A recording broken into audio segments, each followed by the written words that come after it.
so she decides to go back, and her three daughter-in-laws are coming with her, and she says, look, I can't find husbands for you. I don't know what I'm going back to. And so why don't you just stay in Midian, find new husbands, have children, live wonderful lives. And two of them, take it, they have a big old crying session, and two of them go, but Ruth says, no, I'm going to stay with you. I'm going to go back to your country. I'm going to become just like you in every way. Your people will be my people. Your God will be my God. I'm going to assimilate into whatever it takes. I am going to be faithful to you. And so, thank God for that. And then this week we have where she meets up, by the providence of God, she meets this Boaz who is a relative, and there's actually another relative. They leave out this wonderful story of Boaz says, well, I can't marry you because there's another closer kinsman, and so let me figure this out. So at the gates they have all of the men, and so they have this little judging thing, and he says to this other relative, Naomi has this land that you can inherit, but this Midianite woman comes with the land, so you have to take her with the land. And he says, well, I don't want that. I don't think another one can.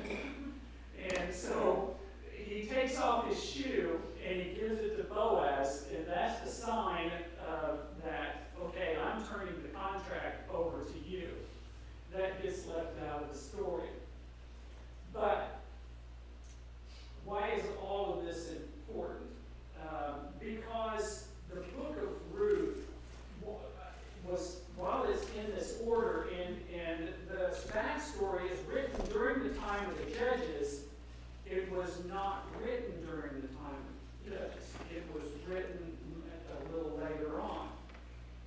In fact, it was written after the Babylonian exile, after the people, the Jewish people and the Israelites, the remnants of them, were allowed to go back to Jerusalem and to Judea and Israel and rebuild the temple and rebuild their lives. While they were in Babylonian captivity, they were trying to figure out why had God punished God's people in this way. And they figured out that there was a class of people, the priestly class and some other higher-ups, said it's because we were not faithful to God, that we worshiped other gods, we didn't stay pure to God, and so, but we have tried to do that while we've been in exile. And so, first one back is Ezra, comes back, and he starts to rebuild the temple. And then Nehemiah finds out about it in Babylon, or then Persia Mede, and he says the wall's not built, so the temple's not safe. So the king lets him come back to rebuild the wall around the city to protect the temple. But this priestly class, with Ezra and with Nehemiah, they have that thought that God's going to punish us again unless we stay pure to God in all ways. And they look around and remember not everybody got taken into Babylonian exile. There were a group that stayed behind. And they still worship God in an older way. And so there was a clash and a conflict.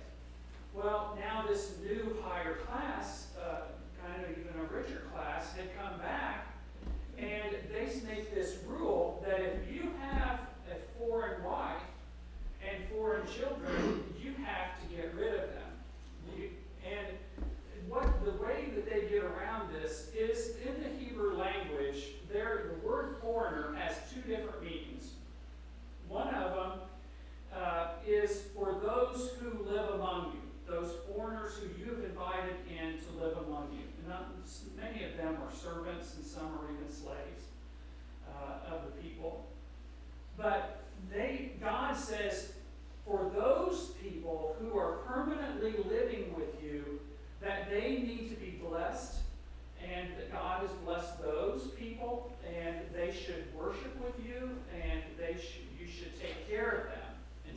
them like you would treat yourself.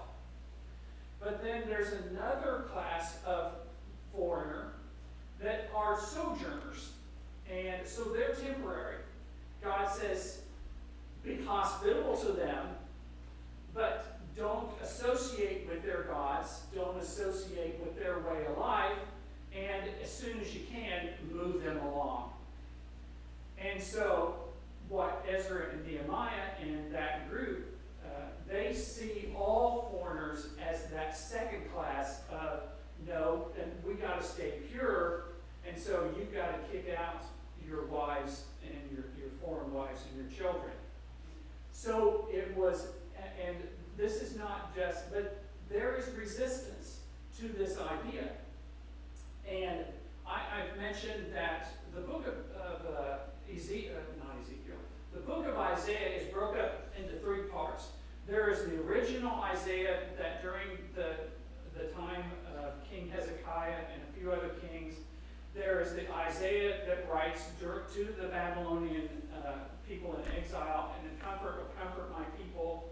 And then third Isaiah, chapters 56 through 66, are writing to the people who have come back from the exile. And this third Isaiah says, no, God says that those people who are living among you, who are foreigners, are blessed by God. And God, as long as they worship God and follow God's commandments, they are blessed.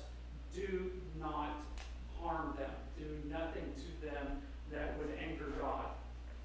And it was at this time that Ruth was also wrote.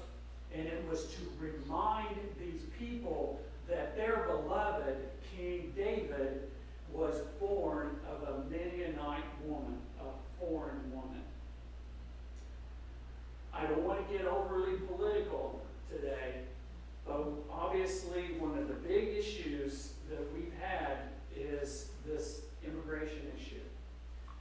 Now, I am not for all this mass immigration into our country, but and what we would call illegal immigration or whatever.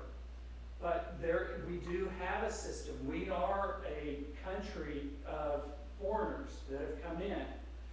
My family on the German side came in through Ellis Island, and I have that blood flowing through my veins. And even on my Scottish side, they were basically persecuted and kicked out of Scotland and came to America. George Washington, and they hated the British. And George Washington said, boy, if I had a whole regiment or division of Scotch and Irish, I would kick those British out of here forever. And in a sense, he did have a whole bunch of them, and they were willing to fight. God shows no partiality at all.